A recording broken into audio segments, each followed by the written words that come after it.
Hi, my name is Rachel Sample, and I'm a student at Liberty University.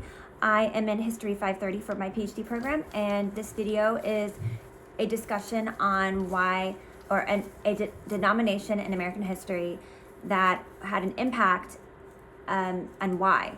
And I chose to talk about Joseph Smith, who was the founder of Mormonism. And so Joseph Smith was born in 1806, and he lived until 1844. He was from New York. Picture of Joseph Smith. He was a farmer.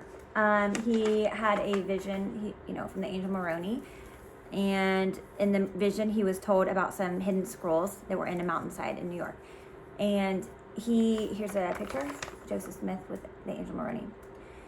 And in this scrolls, it was written in ancient Egyptian hieroglyphics.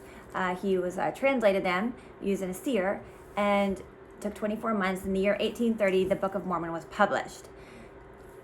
Now, it did cause a lot of controversy because all of a sudden, right away, they had followers, and they were telling others that what they believed was wrong, and that what they themselves believed about the Book of Mormon was correct. And they were ridiculed for this and for some of their practices. They had got more followers and settled in Kirkland, Ohio. From there, they were pushed to Independence, Missouri, and they eventually set up a self-sufficient community in Nauvoo, Illinois, through a charter. And in this charter, they had their own legal system, their own court, their own militia, and they were really trying to establish God's kingdom on earth. And that's what they were setting up, that they would be sealed for eternity with the saints. And this is like the community they were trying to be set up here.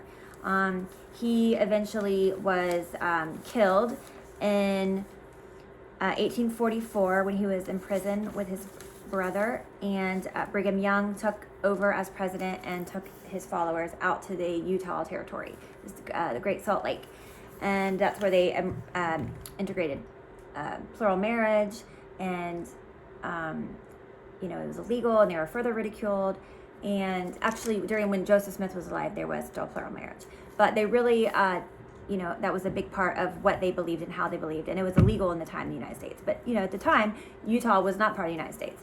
Actually, later on in the 20th century, for Utah to become a state, they actually had to renounce plural marriage, which they did. The Mormon Church did that.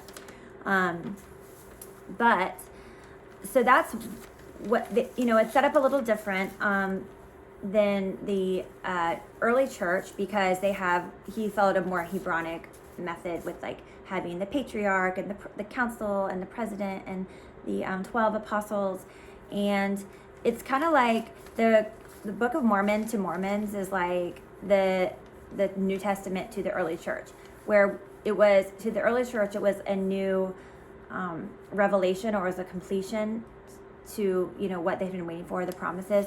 That's what the Mormons feel about the Book of Mormon. And why is it important? Why is this an important part of American history, and why was it an important denomination that emerged during the 1800s? Well, because it grew, and it is growing. It's the fastest growing religion in our country. And in 1845, there were 40,000 believers. In 1870, there were 120,000 believers, and today there are over 7 million believers. So they have spread. They started in America, and they have spread all over the world. In fact, we live in Hawaii, which is part of the United States, but in all the Polynesian islands, there's a massive Mormon presence, and it has left a considerable imprint on American history, and that is why I chose to talk about this topic. Thank you for listening.